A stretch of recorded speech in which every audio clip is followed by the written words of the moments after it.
अस्सलाम वालेकुम। उम्मीद करती हूँ आप लोग ठीक ठाक होंगे, खैरियत से होंगे। आज जनाब मैं बना रही हूँ मेरा फेवरेट, जाहिद का फेवरेट, हम सब का फेवरेट पालक गोश्त, लेकिन थोड़ा सा डिफरेंट स्टाइल में।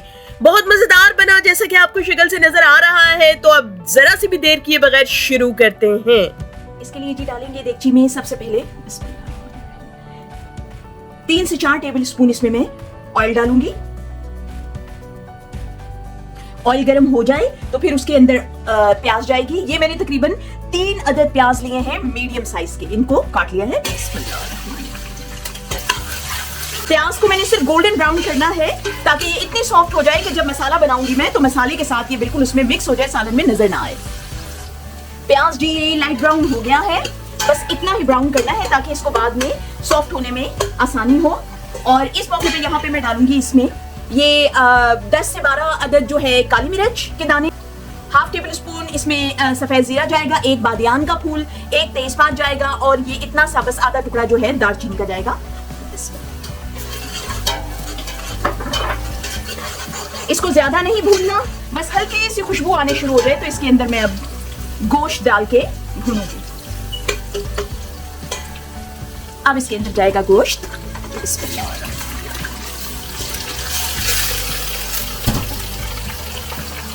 प्याज ब्राउन करने के बाद इसके अंदर मैंने गोश्त डाल दिया है और इसको अब मैं भूनूंगी।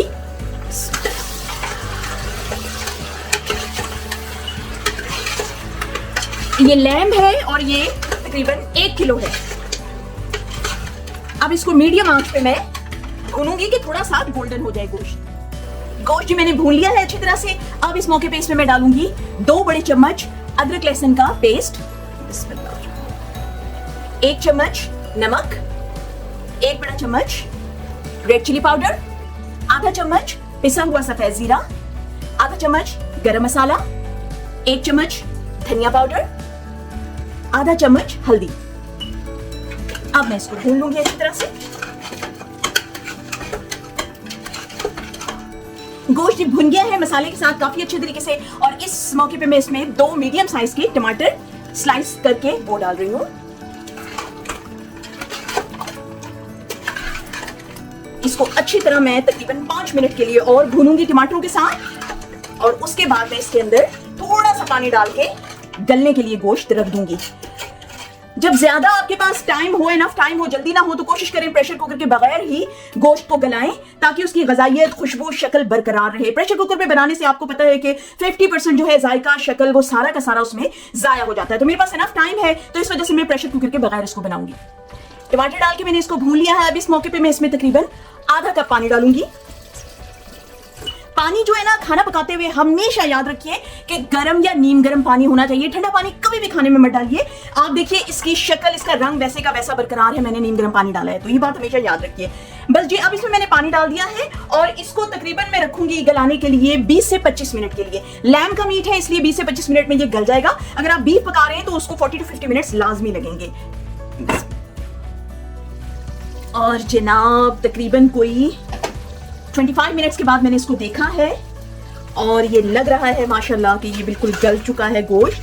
अब मैं इसकी चेक करती हूँ रोटी। ये देखिए जी माशाल्लाह ये गोश्त गल चुका है, बिल्कुल गल चुका है। इसमें मतलब इतना गल चुका है कि अब इसके अंदर मैं पालक डाल के बनाऊंगी जब मजीद 15 से 20 मिनट तो ये बिल्कुल परफेक्ट हो जाएगा। अभी समझिए कि ये आप 90% गल चुका है। अब मैं इसमें शामिल करूंगी दही। इसमें जाएगा जी 2 चम्मच में डालूंगी इसमें दही। दही जरा हम लोग ज्यादा पसंद करते हैं सालन में तो इसलिए मैं इसमें 2 चम्मच डाल रही हूँ। मसाला जनाब दही डालने के बाद मैंने भून लिया है बहुत अच्छी तरह से और इतनी अच्छी खुशबू आ रही है, इतनी मजेदार खुशबू आ रही है। मैंने चख भी लिया है, जायके में भी माशाल्लाह बहुत ही मजेदार बना हुआ है। और अब टाइम आ गया है जी कि इसमें मैं पालक शामिल करूँ। ये देखिए जी ये पालक है, ये तकरीबन स्मॉल साइज की 6 गड्डियां थी जो मैंने काटी हैं और काटने के बाद इनको मैंने बहुत छोटा भी नहीं काटा, बहुत बड़ा भी नहीं काटा। बहुत छोटा काटेंगे ना तो वो बहुत ज्यादा पानी छोड़ती है पालक, तो इस वजह से मैंने इसको मीडियम ही चॉप किया है। और अब जो है मैं इसको इसमें शामिल करूंगी। बिस्मिल्लाहिर्रहमानिर्रहीम। और ये जी आधी गड्डी जो है वो सोए की है, ग्रीन फ्रेश सोए हैं। ये मैं लाजमी इस्तेमाल करती हूँ, चाहे मैं सरसों का साग बनाऊं, चाहे मैं पालक बनाऊं, मेथी गोश्त बनाऊं, कुछ भी, मैं लाजमी सोया इस्तेमाल करती हूँ। इतनी अच्छी ये खुशबू देता है ना, और जायका एकदम इसका डिफरेंट हो जाता है, तो मैं लाजमी इस्तेमाल करती हूँ इसको।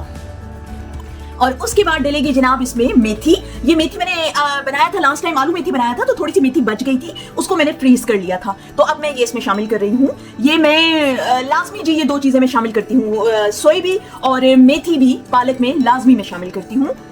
बिल्कुल इसका यूनिक सा टेस्ट आ जाता है, और खुशबू अभी से आप यकीन करें कि खुशबू ऐसी भर गई है मेरे किचन में माशाल्लाह इसकी। और अब ये है कि अब जो है इसको मैंने क्या करना, आपको पता है कि अभी जैसे ही इसको स्टीम लगेगी, ये गलेगा तो ये बिल्कुल थोड़ा सा हो जाएगा, तो अभी मैं इसको हिला नहीं सकती। अभी मैं क्या करूंगी, इसको मैंने बिल्कुल मीडियम आंच पे इसको मैं रख दूंगी। इससे क्या होगा कि स्टीम मिलेगी, और स्टीम कौन सी मिलेगी, गोश्त के मसाले की स्टीम मिलेगी, जिसकी वजह से ये गल भी जाएगा और इसके अंदर जायका भी गोश्त का आ जाएगा। मैं इसको अलग से नहीं बिल्कुल भी बॉईल करती या स्टीम देती। अभी तकरीबन मैं 10 मिनट के लिए इसको रखूंगी, और आप देखिएगा कि इसके अंदर बिल्कुल ये छोटी हो जाएगी, कम हो जाएगी, और इसके अंदर बहुत अच्छा जायका और खुशबू आ जाएगा। तब मैं इसको भूनूं। ये देखिए जी, तकरीबन कोई 10 से 12 मिनट गुजर चुके हैं, और ये देखिए ये ऊपर तक आई हुई थी, आपको पता ही है। फिर ये ग्रीन सब्जी जितनी भी होती है तो वो नीचे चली गई है, छोटी हो गई है।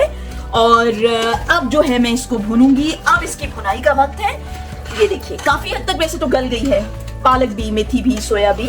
अब इसको जरा मैं इसका पानी सुखाऊंगी, और फिर इसकी शक्ल जो है ना सही तौर पे निकलेगी। ये देखिए जी, इसको जी मैंने भून कर अच्छी तरह और रख दिया था 5-7 मिनट के लिए। ये देखिए बड़ी ही प्यारी इसकी शक्ल निकल आई है, और इतनी खूबसूरत इसकी खुशबू फैली हुई है, मैं आपको क्या बताऊं। बड़ी ही शानदार किस्म की इसकी जो है ना खुशबू पूरे किचन में, पूरे घर में फैली हुई है। और ये जनाब अब बिल्कुल रेडी है। थोड़ी सी हरी मिर्ची इसमें मैंने काट के डाल दी थी, और अब जी टाइम है इसको डिश आउट करने। बिस्मिल्लाह। जी जनाब, सालन आपको शक्ल से ही देखकर नजर आ रहा होगा कि कितना लजीज बना है। मेरा पूरा किचन महक रहा है, दहक रहा है इसकी खुशबू से। और अब हम ये खाना खाएंगे, और आपका काम ये है कि आप मेरे चैनल को सब्सक्राइब कीजिए और शेयर कीजिए, लाइक कीजिए, कमेंट में लिखना मत भूलिए कि आपको मेरा ये व्लॉग कैसा लगा। और मजीद रेसिपीज देखने के लिए मुझे फॉलो करते रहिए। अल्लाह हाफिज।